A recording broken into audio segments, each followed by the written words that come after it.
So find the energy. Find the energy in kilowatt hour. So in kilowatt hour consumed in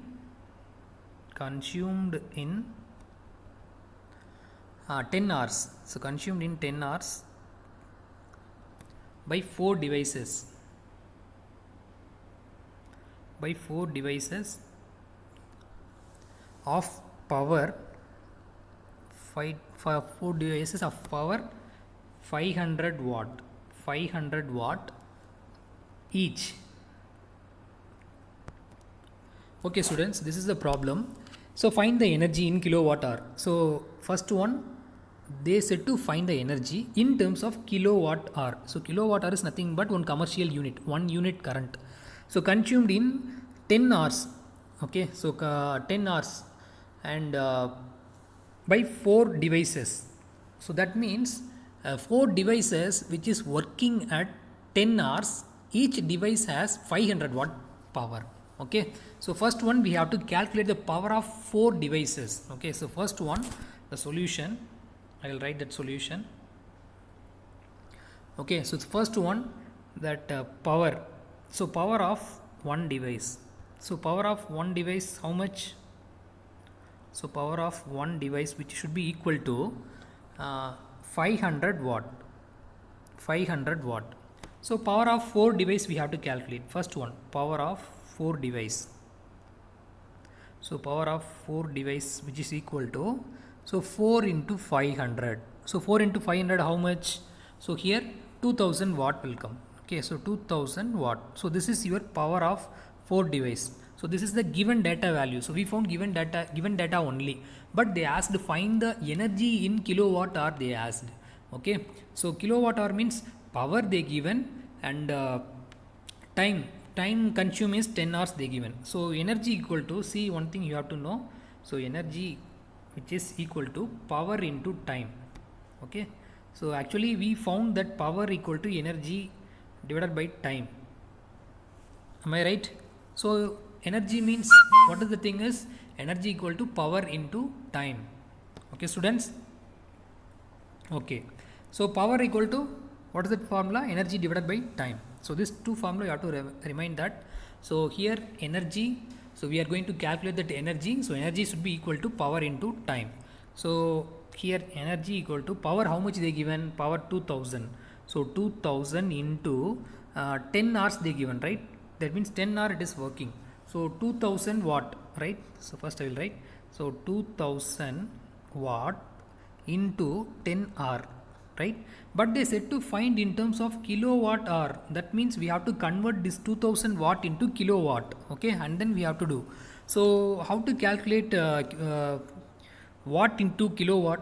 So for that one formula, so 1 kilowatt equal to 1000 watt. Otherwise 1000 watt equal to 1 kilowatt. That means 2000 watt means 2000 watt equal to 2 kilowatt. Am I right? So 2 kilowatt. So that means, see, energy equal to, so 2 kilowatt into 10 hour, right? So this, what is that unit and all, you have to keep it backside. Okay, so 2 into 10, so kilowatt hour. So energy equal to, so 2 into 10 means 20 kilowatt hour. So energy equal to how much? 20 kilowatt hour. Okay students, so they said to find in terms of commercial value, so kilowatt hour. So we have to find that what is the thing is, watt we have to convert into kilowatt. Okay students, and some more questions we will solve. So question number here, question number 2 and question number 3. So this and all, question number 2 it will be very easy only. Question number 3 also. So I will solve some questions, and remaining questions you just revise your book and you can solve it. So question number 3, just look at that question number 3. So a battery lights a bulb. Describe the energy changes involved in that process. So as you know that battery, so battery means your chemical energy. So chemical energy convert into, what is kind of energy? Electrical energy, right? So chemical energy convert into electrical energy. So further electrical energy will be converted into heat energy and see, so heat energy and light energy. Okay students, so when the battery lights a bulb, describe the energy changes involved in the process. So first one, battery converts that chemical energy into electrical energy, and further the electrical energy can be further converted into light energy into and heat energy. Okay, so this is question number 3, and question number 4 I taught, I think so. So question number 5. So question number 5. So what is that question? A mass of 10 kg is at a point A on the table. See here a mass, so just we have to put on table, and here a mass of 10 kg, so maybe one block, so this mass is 10 kg. Okay, so it is moved to a point, so now it is point at the A, now it is moved to the point B. Okay, moved to the point B. If the line of joining A and B is horizontal, so if the line of joining A and B is horizontal, what is the work done on that object by the gravitational force? Explain your answer. See what they asked, what is the work done on the object by the gravitational force, not the muscular force. See, you are pulling that object, but they are asking due to the gravitational force what will be the work done. Okay, so already you know that gravitational force is acting downwards and you are pulling this direction. So gravitational force, due to the gravitational force what will your work done? So the work done by the gravitational force will be 0. Okay, so why 0? So work done equal to, so force into displacement. So here force will be gravitational force, though force due to that gravitational force, no, so that gravitational force, so gravitational force is acting downwards, but your displacement is acting this side. So displacement is this side, gravitational force is this side, so that means both are perpendicular to each other, that means 90 degree, right? So perpendicular to each other, so that means your work done should be 0. Okay, see work done, when we can calculate the work done means when you are applying the force in along the direction of force, it should be moved. If it is not moving along the direction of movement, then it is not can be calculated in terms of work. So remember students, that is very important students. And the next question is the potential energy of a freely falling, so freely falling object decreases progressively. Okay, and does this violate the law of conservation of energy? Okay, so you see one thing, so free fall object, see here, so it is coming downwards. Okay, so the potential energy of free falling object is decreases. So as you know that when the height is increases, okay, when the height is increases, your potential energy is increases. When the height is going to down, comes down means, that means decreasing your height means decreasing your potential energy. So when the height is very high, maximum means potential energy high, kinetic energy low. Okay, so this energy high, this energy low. When the height is less means potential energy will be low, but kinetic energy will be very high. Okay, so this you have to know students. So the potential energy of the free falling object so decreases. Okay, and the kinetic energy will be how much point it will be decreases, that much kinetic energy will be increases progressively. Okay, so that means we have to know that total mechanical energy. So what is the total mechanical energy? So total energy, so what is the total energy? So total energy equal to, so kinetic energy plus what's called potential energy.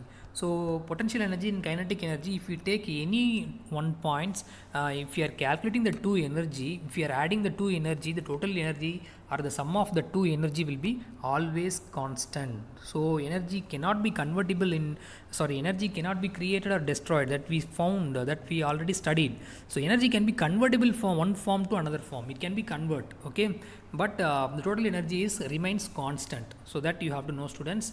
And question number 7, so just question number 7, just what are the various energy transformation that occur when you are riding a bicycle? So when you are riding a bicycle, so what are the energies and all present, transformed? Okay, so first one, you have to use your muscular energy, right? So muscular energy you are using. And the second thing is, what are the thing is, muscular energy you are converted into rotational kind of energy, right? So that means it is moving, no, so that means kinetic energy also possible. So muscular energy can be possible and the kinetic energy also will be possible. And see, the rotational kinetic energy can be further converted into kinetic energy transmit to that bicycle, bicycle wheel, right? So muscular energy you are giving initially when the cycle is rotating, that time rotational, that kind of kinetic energy is occurs, and that will be transformed into your wheel. So that means kinetic energy. Simply muscular energy can be converted into kinetic energy. Okay, so this is that answer for this one. And question number 8. So if you take question number 8 means, does the transfer of energy takes place when you push a huge rock with all your might and fail to move it? Where is the energy you spend going? Okay, so first one, what is the question? Does the transfer of energy takes place when you push a huge rock? So imagine this is a huge rock. Okay, so you are applying some certain force. Okay, you are applying certain force. So this one, a huge rock, and with all your might, that means to your external force, that means your maximum force you are doing, but still it is not moving. Okay, so where is that energy? And you are giving some energy, no? So that where is that energy? It is not moving. Okay, so where is that energy you spend going? Okay, so for this, what is the answer? So whenever we are going to push that rock and fail to move it, right, some of energy will be absorbed by the rock. So some of the energy will be absorbed due to that particle gets absorbed by that rock. Some of the energy will be absorbed. So that's this form of energy will be stored in terms of potential energy. So the absorption of energy, it will be stored. So potential energy means what? There will be change in shape, change in state. So this kind of, it is called potential energy, and the rest of energy will be dissipated in the air. Okay, so in the air, that means environment. So rest of energy will be dissipated in that air environment. So through our muscle and contact point, so it will be dissipated all the direction. Okay, and the surface between the rock and our hand. So this is the answer. So you are, for example, if you take any one object and that object will be solid, means when you try to compress that object, so even though if you have a maximum force but still it is not changing its position, means some of the energy will be stored in the form of potential energy, and some of the energy will be transformed into that atmosphere or environment. Okay, and the contact point between that two. Okay, students, and next, ninth question I did, I think so. A certain household has consumed 250 units of energy. Same way, you have to calculate 1 unit how much you have to calculate, and have to multiply that value. And question number 10 I taught, I think, students, question number 10. So same way, your potential energy, half of the point means how much potential energy will be there. So half of that one kinetic energy. So that means you have to find that value and divide by 2. Okay, and question number 11. So question number 11. So what is the work done by the force of gravity on a satellite moving around the earth? As I said already, right? So so actually when a satellite is moving around the earth means displacement along the tangential point, and that means tangential direction, and the force is towards that center of that earth. Okay, so that means the force and displacement both are perpendicular. So force is this direction means, and that what's called force, what is that here, displacement is this direction and the force is this direction. So that means what will happen? So both are 90 degree. Okay, so you just imagine this is that perpendicular line. Okay, this is a perpendicular line. So for both are force and displacement both are perpendicular to each other. That means your work done should be 0. So remember that, students. And question number 12. So it's a tricky question, a little bit tricky question, students. So can there be a displacement of an object in the absence of any force acting on it? So think and discuss the question with your friends and teacher. First one, so can there be displacement of any object in the absence of any force on it? Means yes, it is true. Okay, so there may be displacement in the absence of force. So actually just you have to know that force equal to, what is the formula? M into A, right? So when force is 0, when you are not applying the force is 0 means what will happen? So MA should be 0, right? Force is 0 means MA should be 0. So mass, we know that mass will not be 0. So that means acceleration is 0. So acceleration is 0 means which are the case acceleration will be 0. So when it is moving at uniform motion, okay, when it is moving at the uniform motion, or when it is not changing its acceleration, or it is at rest, means that time we have to say the object is moving with the uniform velocity. But what about the acceleration? Acceleration is 0, right? So that means your acceleration will be 0 only case when it is moving at the uniform motion. So then there is must be a displacement, right? So that means we can consider even though there will be a displacement, but the acceleration, that means 0. So that only your what's called, even though the displacement of an object is there, but what is there, can there be a displacement of an object in the absence of any force? So the force is, what will happen? So force is be 0 if we take, means ma equal to 0, and mass will not be 0, so acceleration is 0. Okay, so if a equal to 0 means the object is either at rest or in uniform motion in a straight line. Am I right? Okay, so in case the object is moving in a straight line means, so it is moving in straight line, that will be displacement, right? There must be some displacement is there. So even though in the absence of force, there may be displacement in the object. Okay, so this is the end of the today's session, students. Okay, so next class I will teach that next lesson. Okay, students, this is that today's class. So today what we found means how to calculate that work done. So when they gave any object velocity or speed, so we have to know that work done should be equal to change in kinetic energy. So that you have to know. Okay, so kinetic energy, what is that formula? So half m into velocity square. Okay, so that means half m v square or half m u square. So that kind of. Okay, so change in kinetic energy you have to calculate, and then that should be equal to your work done. So thank you, students. So thank you for your cooperation, and we will go to that next lesson in the upcoming class. So thank you all. We'll see you again.